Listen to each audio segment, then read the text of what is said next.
podcast vous est présenté par Audible.fr. Vous aimez les podcasts ? Vous allez adorer les livres audio. Téléchargez-les et écoutez-les sur votre smartphone. Avec l'offre d'essai, le premier livre audio est offert sur audible.fr/slate.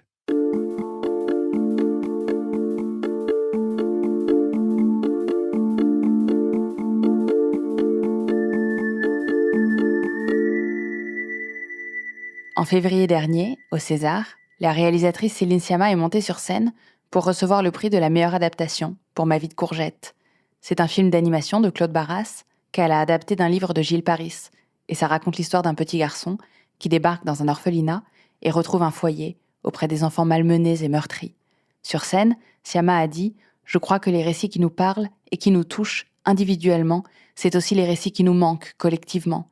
Et je crois qu'on avait besoin de ce récit d'adoption, de ce récit d'accueil, de ce récit de refuge. Je crois qu'on avait besoin de ce récit qui dit que la famille, ça s'invente, ça se recompose, ça se choisit. Je crois qu'on avait besoin, a-t-elle dit, d'un récit qui nous ressemble, c'est-à-dire un récit du côté des sensibles, des fragiles, un récit du côté des amitiés solidaires, des humiliés, les vrais. » Ces récits dont parle Céline Sciamma, on les trouve souvent dans l'art, dans la fiction, au cinéma, dans la littérature. On les investit, ils nous ressemblent et nous permettent de nous ressembler.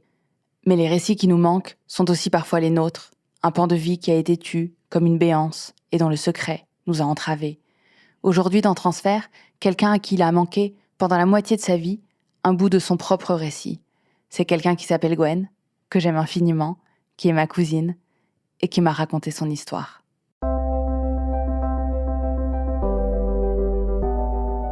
Je me suis toujours dit que que je fonctionnais pas comme les autres, que j'arrivais pas à toucher une part de mes émotions que les autres arrivaient à toucher. Mais jusqu'à ce que j'apprenne la vérité, je ne me suis jamais dit « Ah, peut-être que c'est dans ma famille, peut-être que c'est quelque... » Jamais. Je me souviens, je devais avoir vers 16 ans. Je me vois dans le jardin chez mes parents et leur disant « De toute façon, moi, je ne me marierai jamais. » Et c'était une évidence. Plus tard, je me suis dit peut-être que j'aimerais avoir un enfant, mais je le ferais pour moi toute seule, parce que je ne me voyais pas rester avec le même homme jusqu'à la fin de mes jours. C'était pas possible. Peut-être parce que l'histoire de mes parents était tellement belle, je ne me sentais pas, je ne pensais pas que j'allais pouvoir la renouveler, mais je ne me suis jamais vue mariée avec des enfants. Je me suis jamais vue dans ce schéma traditionnel. Ça n'existait pas pour moi, c'était pas possible. Le couple de mes parents, c'était... on savait qu'ils étaient amoureux. Ils se câlinaient, ils se faisaient toujours des bisous. Mon père lui mettait toujours la main au derrière. C'est une image pour moi, c'est l'image idéale d'une bonne relation. Je peux pas m'en empêcher. Si l'homme avec qui je suis me plotte pas les fesses, ça le fait pas. Et donc je crois que c'était à la fois sensuel, tendre, c'était jamais exhibitionniste.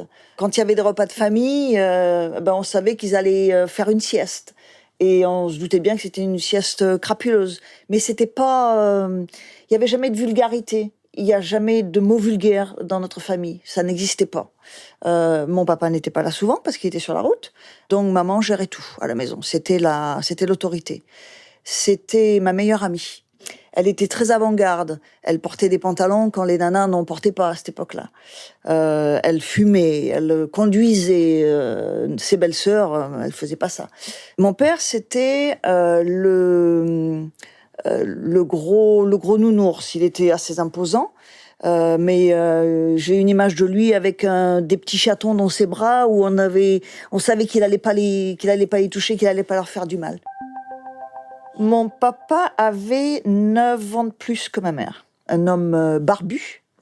Et les seuls hommes qui m'intéressaient, c'était des hommes barbus, bien évidemment. Beaucoup plus vieux que moi, bien évidemment. Mariés, le plus souvent. Et c'était parfait parce que, comme ça, je n'avais pas besoin de m'engager. Je commençais toujours mes relations amoureuses en disant « Il y a un début, il y a une fin. Entre les deux, ça va être super. Je vais être fidèle. Soit si tu veux pas l'être, ça me dérange pas. Mais un jour, ça va s'arrêter. C'est comme ça. Me parle pas de me marier, me parle pas d'avoir d'enfants, ça ne m'intéresse pas. C'est pas mon projet, c'est pas ce que je veux faire de ma vie. J'ai jamais eu de manque j'ai jamais eu le manque d'être amoureuse parce que je savais pas ce que c'était. Je n'étais pas tombée amoureuse à 20 ans, je n'étais toujours pas tombée amoureuse à 30 et j'étais toujours pas amoureuse à 40. Ça a été le cheminement de mon cœur. Je me disais, tiens, c'est chouette, mes parents, visiblement, c'est un grand amour qu'ils vivent. Et ben, je connaîtrai jamais ça. C'est pas grave. Il y a des hommes pour qui ça s'est passé normalement, avec qui je suis restée en bons termes. Et il y en a, notamment le dernier, ça a été un petit peu plus difficile. C'était à l'époque quelqu'un pour qui je travaillais, c'était mon client. Et un jour, on a un rendez-vous en région parisienne pour parler de m'engager à joindre son équipe. Et à la fin du rendez-vous, il met sa main sur la mienne et il me dit mais je peux pas travailler avec toi. J'étais amoureux de toi depuis le jour où je t'ai rencontré. Et donc, on a pris l'ascenseur. Et notre histoire a commencé. C'était fabuleux parce que c'était toujours fun. On se retrouvait dans des conventions, on se retrouvait dans des hôtels, on allait se passer un week-end de temps en temps. Donc c'était que du fun. C'est pour ça que les hommes mariés, ça m'intéressait parce que il y avait pas la vie quotidienne, il y avait pas le. Moi, j'ai toujours eu peur de me lasser. J'ai toujours eu envie d'une vie. S'il y a une seule chose dont j'ai rêvé, c'est d'avoir une vie excitante. Et c'est la vie que j'ai. Mais il y a un moment où ça ne me convenait plus parce que ça commençait à devenir un petit peu moins excitant, un petit peu moins sympa. Et je n'ai pas su m'en dégager. Et donc, il est arrivé un moment où j'ai pris la décision de partir aux États-Unis. Et ça a coïncidé avec le décès de mon père, donc c'était parfait. Donc je suis à La Voix du Nord, le journal à Lille, et je fais des interviews, des audits annuels de journalistes. Et je suis dans le bureau qui m'est affecté, et je reçois un coup de fil de ma mère, qui jamais ne m'a appelé sur mon lieu de travail, et elle me dit papa est malade. J'ai dit d'accord. Il a un problème d'estomac, bon, d'accord. Et donc on s'organise un petit dîner ensemble. Et mon père, qui est toujours qui est jovial et qui est de bonne humeur, ce jour-là, quand maman s'échappe pour aller aux toilettes, me dit, je lui dis, mais pourquoi tu vas pas à l'hôpital? Pourquoi tu te fais pas opérer? Il me dit, dans son vieux jeu classique, de toute façon, quand on rentre à l'hôpital, on en sort plus malade que quand on y arrive. C'était un petit peu la façon de penser des personnes de cette génération. Je lui dis, enfin, c'est stupide, va te faire opérer, et puis on n'en parle plus. Ça, c'était au mois de mai. En août, il n'était plus là. Donc moi, quand j'ai appris qu'il allait décéder, j'ai dit à mon boss, à Yves, je lui ai dit, Yves, mon papa est en train de mourir et il faut que je sois avec lui. Donc je suis partie pendant 2 mois. Ma maman travaillait toujours, bien sûr. Et puis, donc il avait son lit d'hôpital dans le salon. Et bon, on s'est occupé de lui, quoi. Donc j'ai passé 2 mois où on s'est presque rien dit, mais je passais mes journées avec lui.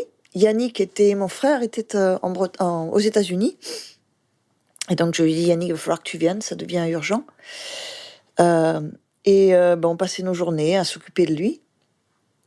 Et l'un des derniers souvenirs que j'ai, c'est il avait son arbre dans le jardin, son palmier. Il avait sa chaise longue. Et j'étais en train de lui couper les ongles de pied pour le faire beau. Et puis,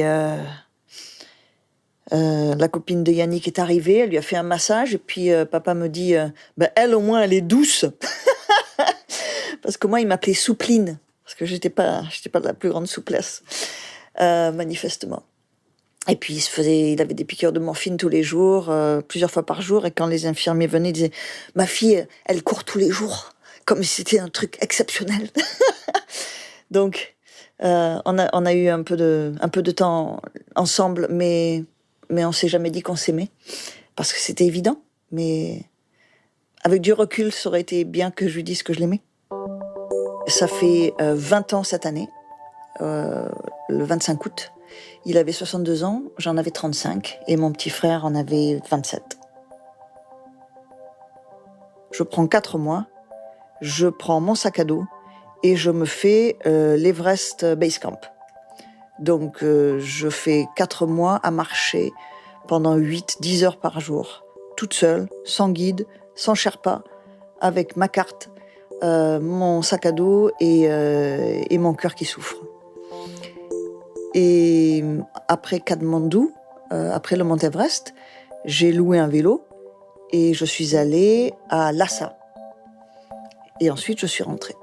Et là, je me suis dit, je prends ma décision, je pars aux États-Unis parce que mon petit frère était là et qu'il souffrait et que je voulais être près de lui.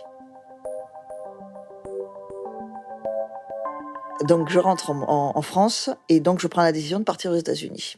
Et je dis à maman, la première année sans papa à Noël, on va faire Noël chez Yannick, aux États-Unis.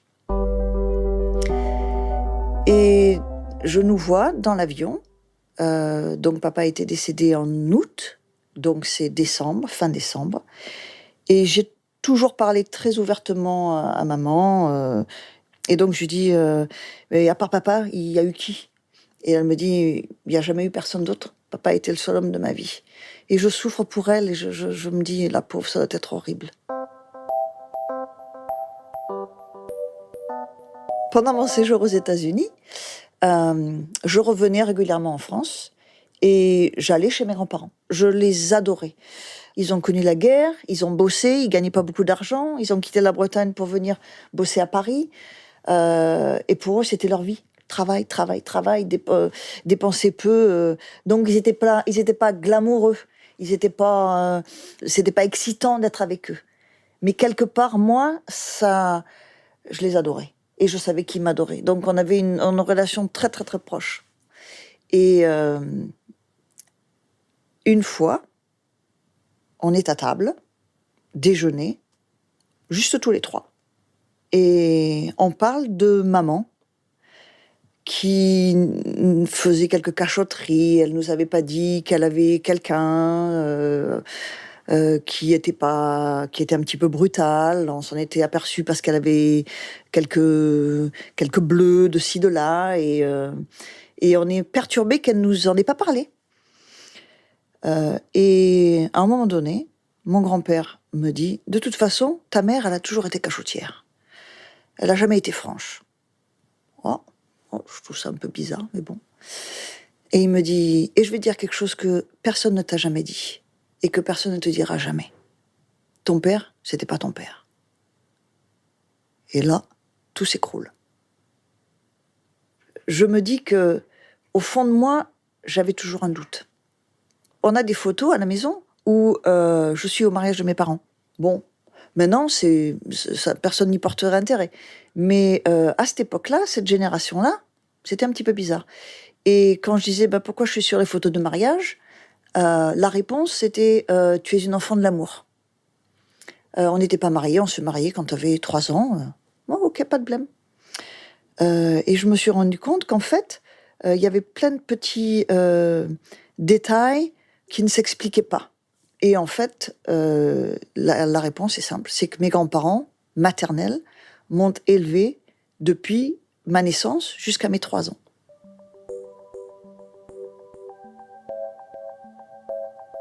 Donc, le déjeuner se finit. Ma grand-mère, qui ne supportait pas de faire de bulles, était assez en colère. Elle n'était pas contente après son mari, en lui disant « Je t'avais dit qu'il fallait pas lui dire, ça va lui faire du mal ». Et là, je lui ai dit « Tu sais, mamie, c'est la meilleure chose que tu puisses faire. Le plus beau cadeau que vous puissiez me faire, c'est de m'avoir dit la vérité. J'ai toujours su qu'il y avait quelque chose de bizarre en moi. J'ai toujours su que j'avais peur d'être abandonnée, que j'avais peur qu'on me laisse. Et à ce moment-là, je ne me rendais pas encore compte, parce que c'était, bon, j'en prends plein la tête, je ne me rendais pas encore compte que ça allait ouvrir tellement de choses et qu'en fait, ça allait complètement me libérer, que ça allait complètement ouvrir mon cœur et que ça allait m'apprendre que, et ben maintenant, je vais aimer.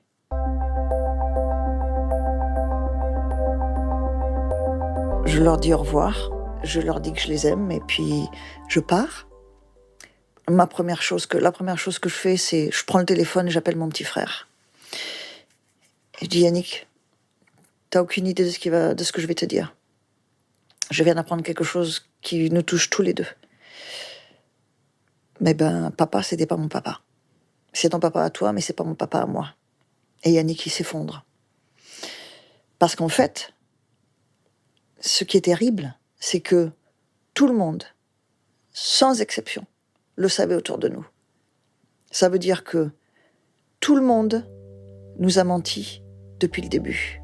Personne n'a jamais partagé le secret par amour pour mon père. Et c'est ce que mon grand-père m'a dit. C'est un petit peu conflictuel, c'est de se dire, ils ne me l'ont pas dit parce qu'ils se sont protégés, ils me l'ont pas dit parce qu'ils m'ont protégé. Et peut-être qu'à la fin, c'était même plus un mensonge. C'est peut-être que j'étais sa fille. J'ai été une adolescente tellement difficile. J'aurais tellement pouvoir aimer lui dire merci d'avoir été tellement généreux, tellement bon pour moi, alors que je suis même pas de ton sang. Il aurait pu me dire mais tu me gaves toi avec tes conneries. Il n'a jamais fait. Et ce qui m'ennuie de la part de notre mère, c'est que c'est pas cool. Elle a toujours fait paraître que lui, il était rétro, il était vieux jeu. Et en fait, il a accepté dans sa vie une femme, une mère célibataire, à une époque où c'était vraiment pas le truc. Hein. Maintenant, bien sûr, on s'en fout. Mais il a imposé à ses parents, qui étaient bon sang, qui étaient vieux jeu, ces gens, qu'il aimait une femme et que, il allait l'accepter, telle qualité. Je trouve ça sidérant. J'en ai voulu à la terre entière, et puis après, j'ai essayé de faire la paix avec ma mère. Et puis, je me suis rendu compte que c'était impossible parce qu'elle mentait sur tout. Donc, je ne saurais jamais qui est mon père. Elle habitait au fin fond de la Bretagne. Tout le monde connaît tout le monde sait ce qui se passe dans les familles. Mais c'était la dernière chose qu'on voulait, c'était être enceinte sans avoir été mariée. C'était la honte. Ma grand-mère, ils en ont fui la Bretagne à cause de ça. Ils sont venus s'installer à Paris à cause de ça. Ma grand-mère, elle a eu des cheveux blancs du jour au lendemain. C'était un village catholique. Ça ne se faisait pas d'être une fille mère. Je suis sûre qu'elle a plu à des mecs. Et peut-être qu'elle a été légère. Mais je m'en fiche éperdument. Elle aurait pu me le dire, ça n'avait aucune importance pour moi. Et à cette époque-là, il n'y avait pas d'avortement. Donc elle s'est fait avoir, peu importe comment. Et donc elle a fui la Bretagne, enceinte. Elle a accouché toute seule. C'est inouï son histoire. Ça me fait mal pour elle, qu'elle n'ait pas pu le partager avec moi. Peut-être qu'elle m'a pas fait confiance, peut-être qu'elle avait peur que je la rejette, ou que je les rejette. Mais je pense que ça aurait été un beau cadeau à me faire que de me dire la vérité. Parce que peut-être que j'aurais pu rencontrer l'homme de ma vie plus tôt. Mais en fait, la beauté de l'histoire, c'est que je l'ai rencontré. Donc, mes grands-parents, ils m'ont fait ce cadeau-là.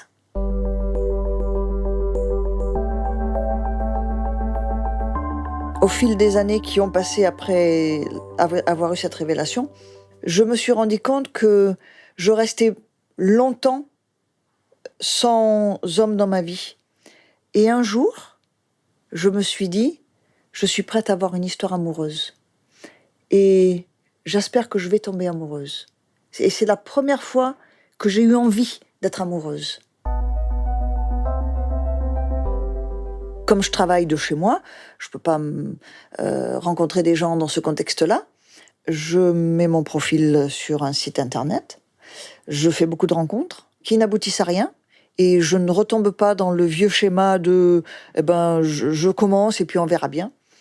Je sélectionne jusqu'à ce que je rencontre Joe.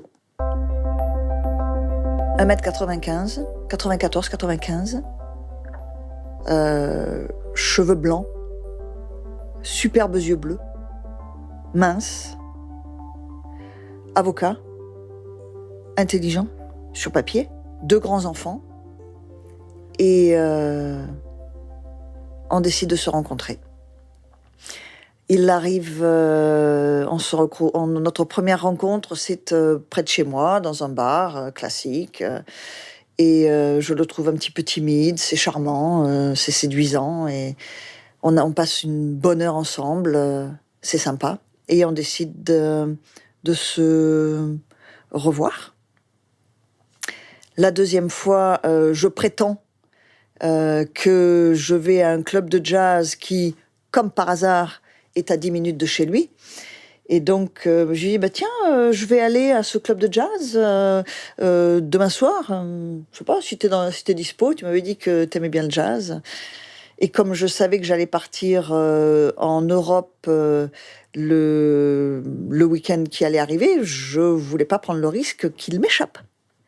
Et la troisième rencontre, on a passé 5 heures dans un restaurant à se raconter notre vie. Et donc je lui dis, mais t'attends quoi dans cette relation, On s'était encore pas embrassés, hein.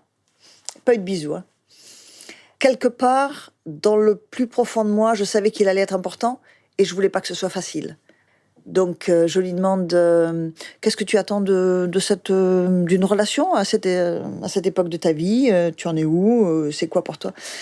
Et donc il me dit, d'une façon très nonchalante, moi ce que je recherche, c'est d'avoir des relations sociales, d'avoir une bonne amie avec qui je puisse avoir du bon temps. Et moi j'interprète, tu veux des nanas pour te les sauter, quoi. Hein? Soyons clairs. Et donc là il me dit, et toi qu'est-ce que tu attends? Et je lui dis, moi ce que je veux c'est rencontrer quelqu'un dont je vais tomber amoureuse. Le lendemain, je reçois un email et il me dit, tu sais au fait, et on devait se retrouver ce soir-là pour aller au Blue Note pour écouter un musicien qu'il aime particulièrement. Donc je nous avais eu 2 tickets et il me dit, tu sais ce que je t'ai dit hier soir? Il faut que je t'en reparle au sujet de ce que j'attends d'une relation. Il vient me rechercher chez moi. On conduit sur le George Washington Bridge, et là, il me dit, tu sais, je pense que j'attends la même chose que toi, et je veux pas te laisser passer. J'ai su, là, avec lui, que je tombais amoureuse. Je suis tombée raide dingue de Joe, et ça fait 8 ans, et je suis raide dingue de Joe. Il est arrivé à un moment donné, peut-être 2 ans après qu'on commence, où je me suis dit, il faut qu'on se marie. Moi, je veux me marier avec cet homme-là. Et il avait été marié, ça s'est pas bien fini, et je me suis dit, il va jamais penser à me demander un mariage. Parce qu'il va se dire, elle a 48 ans, elle a jamais été mariée, elle a toujours dit clairement dans son entourage que c'était pas son schéma. Moi, je vais me ramasser une gamelle si je lui demande de m'épouser. Donc un jour, on est dans un bar, on est assis au bar et on mange, et je lui dis, tu envisagerais de te remarier un de ces jours, ou tu es complètement perturbé par ce qui s'est passé? Et là, il me regarde, il me fait un grand sourire, et il me dit, je pense que quand ma situation financière sera améliorée, j'envisagerai une proposition en mariage. Mes 50 ans arrivent, il me demande pas en mariage. Et là, je suis comme une gamine. Je me dis, tu es exactement dans le schéma de ces nanas qui t'ont fait rire toute ton existence. Là, quand est-ce qu'il va me demander en mariage? Et là, t'es comme une gamine à te dire, est-ce qu'il va me proposer? Est-ce qu'il va me proposer? Quelques mois plus tard, il va fêter ses 60 ans. Je nous réserve un bon petit restaurant. Il arrive à la maison et on a 2 chats. Donc, on nourrit les chats avant de partir au resto. Et il me dit, tu veux bien me donner les boîtes de nourriture de chat qui sont dans notre boîte à pain habituelle? J'ouvre la boîte à pain et je vois une boîte de bijoux de chez Chopard. Et je frise. Je gèle. Et je lui dis, et il me dit, je lui dis, non, je ne la touche pas, tu me la donnes. Je ne veux pas la toucher, je veux que ce soit toi que tu me la donnes, je veux que tu fasses pour de vrai. Et donc, je vais m'asseoir sur la chaise et je tremble. Et donc, il se rapproche de moi, il se rapproche de la table et il me demande en mariage. Et je me lève et je m'écroule et on s'embrasse et c'est magnifique. Et c'est comme si j'avais 15 ans. C'était le plus beau jour de ma vie. Non, le plus beau jour de ma vie, c'est le jour de mon mariage. J'en pleurais avant que ça n'arrive et je peux en pleurer encore aujourd'hui.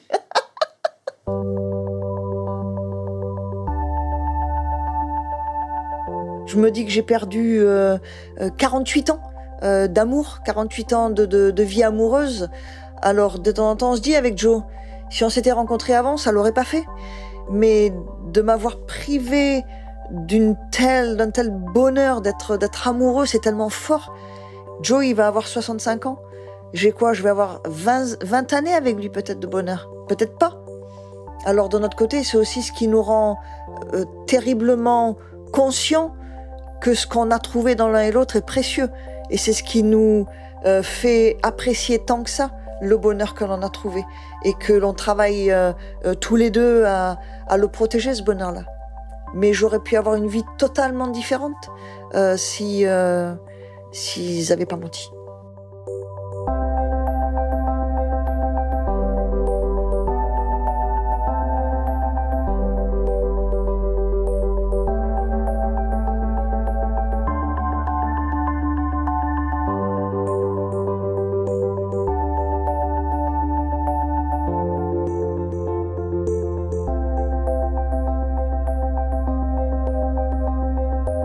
J'ai réalisé cet épisode avec Alexandre Moniol, Pauline Thompson à la musique, Jean-Baptiste Aubonnet au mixage. On attend toujours vos commentaires sur Facebook, sur iTunes, et en attendant le prochain transfert, tâchez de rire comme Gwen. À très vite. Ce podcast vous a été présenté par Audible.fr. Vous aimez les podcasts? Vous allez adorer les livres audio. Téléchargez-les et écoutez-les sur votre smartphone. Avec l'offre d'essai, le premier livre audio est offert sur audible.fr/slate. Et la 3e rencontre, on a passé 5 heures dans un restaurant à se raconter notre vie. Et donc je lui dis, mais t'attends quoi dans cette relation, On s'était encore pas embrassés, hein. Pas eu de bisous, hein. Quelque part, dans le plus profond de moi, je savais qu'il allait être important et je voulais pas que ce soit facile. Donc je lui demande qu'est-ce que tu attends d'une relation à cette époque de ta vie, tu en es où, c'est quoi pour toi? Et donc il me dit d'une façon très nonchalante, moi ce que je recherche, c'est d'avoir des relations sociales, d'avoir une bonne amie avec qui je puisse avoir du bon temps. Moi j'interprète, tu veux des nanas pour te les sauter, quoi, hein? Soyons clairs. Et donc là, il me dit et toi, qu'est-ce que tu attends? Et je lui dis, moi, ce que je veux, c'est rencontrer quelqu'un dont je vais tomber amoureuse. Le lendemain, je reçois un email et il me dit, tu sais, au fait, et on devait se retrouver ce soir-là pour aller au Blue Note pour écouter un musicien qu'il aime particulièrement. Donc, je nous avais eu 2 tickets et il me dit, tu sais ce que je t'ai dit hier soir? Il faut que je t'en reparle au sujet de ce que j'attends d'une relation. Il vient me rechercher chez moi. On conduit sur le George Washington Bridge, et là, il me dit tu sais, je pense que j'attends la même chose que toi, et je veux pas te laisser passer. J'ai su, là, avec lui, que je tombais amoureuse. Je suis tombée raide dingue de Joe, et ça fait 8 ans, et je suis raide dingue de Joe. Il est arrivé à un moment donné, peut-être 2 ans après qu'on commence, où je me suis dit, il faut qu'on se marie. Moi, je veux me marier avec cet homme-là.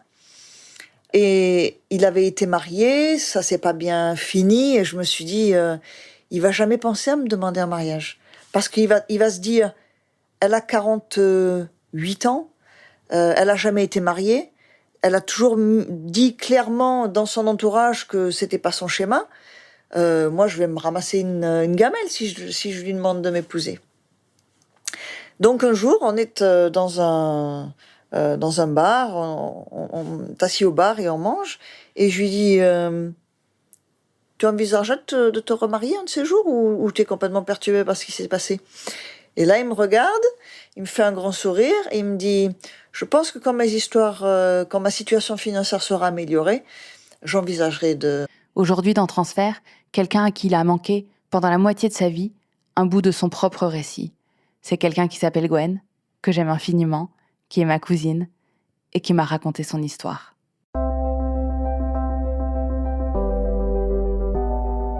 Je me suis toujours dit que que je fonctionnais pas comme les autres, que j'arrivais pas à toucher une part de mes émotions que les autres arrivaient à toucher. Mais jusqu'à ce que j'apprenne la vérité, je ne me suis jamais dit peut-être que c'est dans ma famille, peut-être que c'est jamais. Je me souviens, je devais avoir vers 16 ans. Je me vois dans le jardin chez mes parents et leur disant, de toute façon, moi, je ne me marierai jamais. Et c'était une évidence. Plus tard, je me suis dit, peut-être que j'aimerais avoir un enfant, mais je le ferai pour moi toute seule, parce que je ne me voyais pas rester avec le même homme jusqu'à la fin de mes jours. C'était pas possible. Peut-être parce que l'histoire de mes parents était tellement belle, je ne pensais pas que j'allais pouvoir la renouveler, mais je ne me suis jamais vue mariée avec des enfants. Je me suis jamais vue dans ce schéma traditionnel. Ça n'existait pas pour moi, c'était pas possible. Le couple de mes parents, c'était... on savait qu'ils étaient amoureux. Ils se câlinaient, ils se faisaient toujours des bisous. Mon père lui mettait toujours la main au derrière. C'est une image pour moi, c'est l'image idéale d'une bonne relation. Je peux pas m'en empêcher. Si l'homme avec qui je suis me flotte pas les fesses, ça le fait pas. Et donc je crois que c'était à la fois sensuel, tendre, c'était jamais exhibitionniste. Quand il y avait des repas de famille, on savait qu'ils allaient faire une sieste. Et on se doutait bien que c'était une sieste crapuleuse. Mais c'était pas... il y avait jamais de vulgarité. Il n'y a jamais de mots vulgaires dans notre famille. Ça n'existait pas. Mon papa n'était pas là souvent parce qu'il était sur la route. Donc maman gérait tout à la maison. C'était l'autorité. C'était ma meilleure amie. Elle était très avant-garde. Elle portait des pantalons quand les nanas n'en portaient pas à cette époque-là. Elle fumait, elle conduisait. Ses belles-sœurs, elle faisait pas ça. Mon père, c'était le gros nounours. Il était assez imposant. Mais j'ai une image de lui avec des petits chatons dans ses bras où on savait qu'il allait pas les toucher, qu'il allait pas leur faire du mal. Mon papa avait 9 ans de plus que ma mère. Un homme barbu, plusieurs fois par jour. Et quand les infirmiers venaient, ils disaient « Ma fille, elle court tous les jours. » Comme si c'était un truc exceptionnel. Donc, on a eu un peu de temps ensemble, mais on s'est jamais dit qu'on s'aimait. Parce que c'était évident. Mais avec du recul, ça aurait été bien que je lui dise que je l'aimais. Ça fait 20 ans cette année. Le 25 août. Il avait 62 ans, j'en avais 35 et mon petit frère en avait 27. Je prends 4 mois, je prends mon sac à dos et je me fais l'Everest Base Camp. Donc je fais 4 mois à marcher pendant 8-10 heures par jour, toute seule, sans guide, sans Sherpa, avec ma carte, mon sac à dos et mon cœur qui souffre. Et après Katmandou, après le Mont Everest, j'ai loué un vélo et je suis allée à Lhasa. Et ensuite, je suis rentrée. Et là, je me suis dit, je prends ma décision, je pars aux États-Unis parce que mon petit frère était là et qu'il souffrait et que je voulais être près de lui. Donc, je rentre en France et donc je prends la décision de partir aux États-Unis. Et je dis à maman, la première année sans papa à Noël, on va faire Noël chez Yannick, aux États-Unis. Et je nous vois dans l'avion. Donc papa était décédé en août, donc c'est décembre, fin décembre. Et j'ai toujours parlé très ouvertement à maman. Et donc je lui dis, mais à part papa, il y a eu qui ? Et elle me dit, il n'y a jamais eu personne d'autre. Papa était le seul homme de ma vie. Et je souffre pour elle et je me dis, la pauvre, ça doit être horrible. Pendant mon séjour aux États-Unis, je revenais régulièrement en France et j'allais chez mes grands-parents. Je les adorais. Ils ont connu la guerre, ils ont bossé, ils gagnaient pas beaucoup d'argent, ils ont quitté la Bretagne pour venir bosser à Paris. Et pour eux, c'était leur vie. Travail, dépenser peu. Donc ils étaient pas glamoureux. C'était pas excitant d'être avec eux. Mais quelque part, moi, je les adorais. Et je savais qu'ils m'adoraient. Donc on avait une relation très, très, très proche. Et une fois, on est à table, déjeuner, juste tous les trois. Et on parle de maman, qui faisait quelques cachotteries. Elle nous avait pas dit qu'elle avait quelqu'un qui était... Mon papa avait 9 ans de plus que ma mère. Un homme barbu. Et les seuls hommes qui m'intéressaient, c'était des hommes barbus, bien évidemment. Beaucoup plus vieux que moi, bien évidemment. Mariés, le plus souvent. Et c'était parfait parce que, comme ça, je n'avais pas besoin de m'engager. Je commençais toujours mes relations amoureuses en disant, il y a un début, il y a une fin, entre les deux, ça va être super, je vais être fidèle. Soit si tu veux pas l'être, ça me dérange pas. Mais un jour, ça va s'arrêter. C'est comme ça. Me parle pas de me marier, me parle pas d'avoir d'enfants, ça ne m'intéresse pas, c'est pas mon projet, c'est pas ce que je veux faire de ma vie. J'ai jamais eu le manque d'être amoureuse parce que je savais pas ce que c'était. Je n'étais pas tombée amoureuse à 20 ans, je n'étais toujours pas tombée amoureuse à 30 et j'étais toujours pas amoureuse à 40. Ça a été le cheminement de mon cœur. Je me disais, tiens, c'est chouette, mes parents, visiblement, c'est un grand amour qu'ils vivent. Je connaîtrai jamais ça. C'est pas grave. Il y a des hommes pour qui ça s'est passé normalement, avec qui je suis restée en bon terme. Et il y en a, notamment le dernier, ça a été un petit peu plus difficile. C'était à l'époque quelqu'un pour qui je travaillais, c'était mon client. Et un jour, on a un rendez-vous en région parisienne pour parler de m'engager à joindre son équipe. Et à la fin du rendez-vous, il met sa main sur la mienne et il me dit mais je peux pas travailler avec toi. J'étais amoureux de toi depuis le jour où je t'ai rencontré.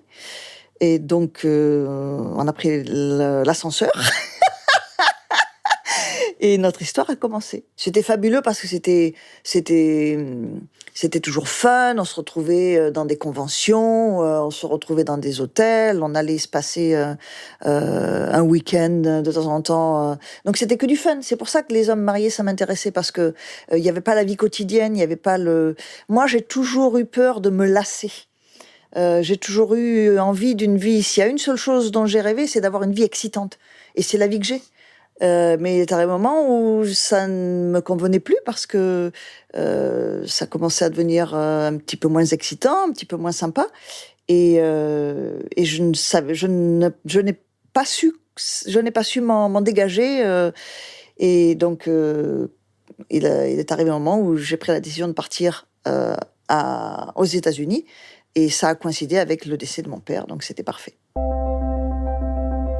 Donc je suis à La Voix du Nord, le journal à Lille, dit, et je vais dire quelque chose que personne ne t'a jamais dit, et que personne ne te dira jamais. Ton père, c'était pas ton père. Et là, tout s'écroule. Je me dis que, au fond de moi, j'avais toujours un doute. On a des photos à la maison où je suis au mariage de mes parents. Bon, maintenant, personne n'y porterait intérêt. Mais à cette époque-là, cette génération-là, c'était un petit peu bizarre. Et quand je disais pourquoi je suis sur les photos de mariage, la réponse c'était tu es une enfant de l'amour. On n'était pas mariés, on se mariait quand tu avais 3 ans. Bon, ok, pas de blême. Et je me suis rendu compte qu'en fait, il y avait plein de petits détails qui ne s'expliquaient pas. Et en fait, la réponse est simple, c'est que mes grands-parents maternels m'ont élevée depuis ma naissance jusqu'à mes 3 ans.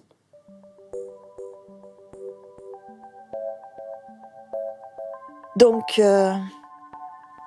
le déjeuner se finit. Ma grand-mère, qui ne supportait pas de faire de bulles, était assez en colère. Elle n'était pas contente après son mari, en lui disant « Je t'avais dit qu'il fallait pas lui dire, ça va lui faire du mal ».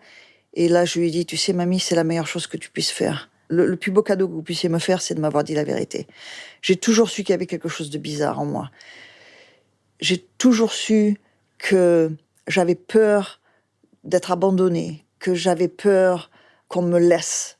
Et à ce moment-là, je ne me rendais pas encore compte, parce que c'était, bon, j'en prends plein la tête, je ne me rendais pas encore compte que ça allait ouvrir tellement de choses et qu'en fait, ça allait complètement me libérer, que ça allait complètement ouvrir mon cœur et que ça allait m'apprendre que, et ben maintenant, je vais aimer.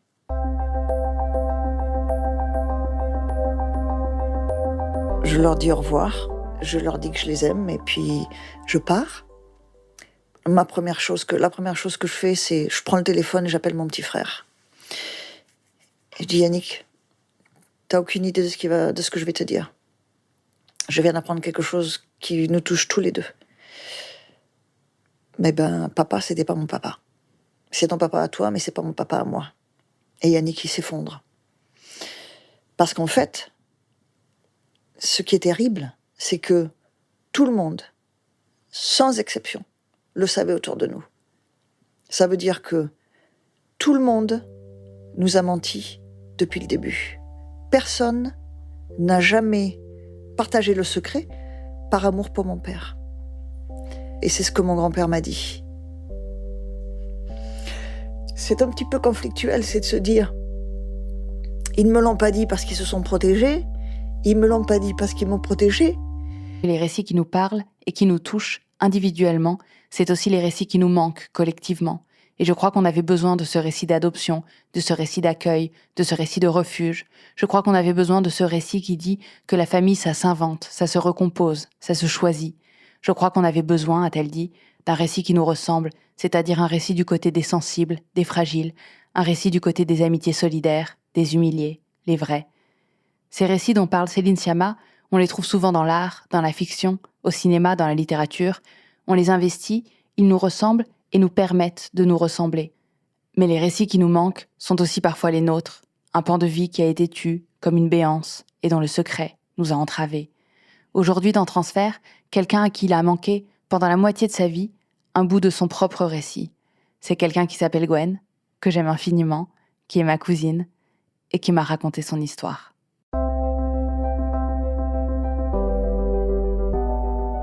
Je me suis toujours dit que que je fonctionnais pas comme les autres, que j'arrivais pas à toucher une part de mes émotions que les autres arrivaient à toucher. Mais jusqu'à ce que j'apprenne la vérité, je ne me suis jamais dit « Ah, peut-être que c'est dans ma famille, peut-être que c'est quelque... » Jamais. Je me souviens, je devais avoir vers 16 ans. Je me vois dans le jardin chez mes parents et leur disant « De toute façon, moi, je ne me marierai jamais. » Et c'était une évidence. Plus tard, je me suis dit peut-être que j'aimerais avoir un enfant, mais je le ferai pour moi toute seule, parce que je ne me voyais pas rester avec le même homme jusqu'à la fin de mes jours. C'était pas possible. Peut-être parce que l'histoire de mes parents était tellement belle, je ne me sentais pas, je ne pensais pas que j'allais pouvoir la renouveler, mais je ne me suis jamais vue mariée avec des enfants. Je me suis jamais vue dans ce schéma traditionnel. Ça n'existait pas pour moi, c'était pas possible. Le couple de mes parents, c'était... on savait qu'ils étaient amoureux. Ils se câlinaient, ils se faisaient toujours des bisous. Mon père lui mettait toujours la main au derrière. C'est une image pour moi, c'est l'image idéale d'une bonne relation. Je peux pas m'en empêcher. Si l'homme avec qui je suis me flotte pas les fesses, ça le fait pas. Et donc je crois que c'était à la fois... sensuel, tendre, c'était jamais exhibitionniste. Quand il y avait des repas de famille, on savait qu'ils allaient faire une sieste. Et on se doutait bien que c'était une sieste crapuleuse. Mais c'était pas... il n'y avait jamais de vulgarité. Il n'y a jamais de mots vulgaires dans notre famille. Il n'allait pas leur faire du mal. Mon papa avait 9 ans de plus que ma mère. Un homme barbu. Et les seuls hommes qui m'intéressaient, c'était des hommes barbus, bien évidemment. Beaucoup plus vieux que moi, bien évidemment, mariés, le plus souvent. Et c'était parfait parce que, comme ça, je n'avais pas besoin de m'engager. Je commençais toujours mes relations amoureuses en disant « il y a un début, il y a une fin, entre les deux, ça va être super, je vais être fidèle. Soit si tu veux pas l'être, ça me dérange pas. Mais un jour, ça va s'arrêter. » C'est comme ça. Me parle pas de me marier, me parle pas d'avoir d'enfants, ça ne m'intéresse pas. C'est pas mon projet, c'est pas ce que je veux faire de ma vie. J'ai jamais eu de manque j'ai jamais eu le manque d'être amoureuse parce que je savais pas ce que c'était. Je n'étais pas tombée amoureuse à 20 ans, je n'étais toujours pas tombée amoureuse à 30 et j'étais toujours pas amoureuse à 40. Ça a été le cheminement de mon cœur. Je me disais, tiens, c'est chouette, mes parents, visiblement, c'est un grand amour qu'ils vivent. Je connaîtrai jamais ça. C'est pas grave. Il y a des hommes pour qui ça s'est passé normalement, avec qui je suis restée en bon terme. Et il y en a, notamment le dernier, ça a été un petit peu plus difficile. C'était à l'époque quelqu'un pour qui je travaillais, c'était mon client. Et un jour, on a un rendez-vous en région parisienne pour parler de m'engager à joindre son équipe. Et à la fin du rendez-vous, il met sa main sur la mienne et il me dit « Mais je peux pas travailler avec toi. J'étais amoureux de toi depuis le jour où je t'ai rencontré. » Et donc, on a pris l'ascenseur. Et notre histoire a commencé. C'était fabuleux parce que c'était toujours fun. On se retrouvait dans des conventions, on se retrouvait dans des hôtels, on allait se passer un week-end de temps en temps. Donc c'était que du fun. C'est pour ça que les hommes mariés, ça m'intéressait parce que il y avait pas la vie quotidienne, il y avait pas le. Moi, j'ai toujours eu peur de me lasser. J'ai toujours eu envie d'une vie. S'il y a une seule chose dont j'ai rêvé, c'est d'avoir une vie excitante. Et c'est la vie que j'ai. Mais il y a un moment où ça ne me convenait plus parce que ça commençait à devenir un petit peu moins excitant, un petit peu moins sympa. Et je n'ai pas su m'en dégager. Et donc, il est arrivé un moment où j'ai pris la décision de partir aux États-Unis. Et ça a coïncidé avec le décès de mon père, donc c'était parfait. Donc je suis à La Voix du Nord, le journal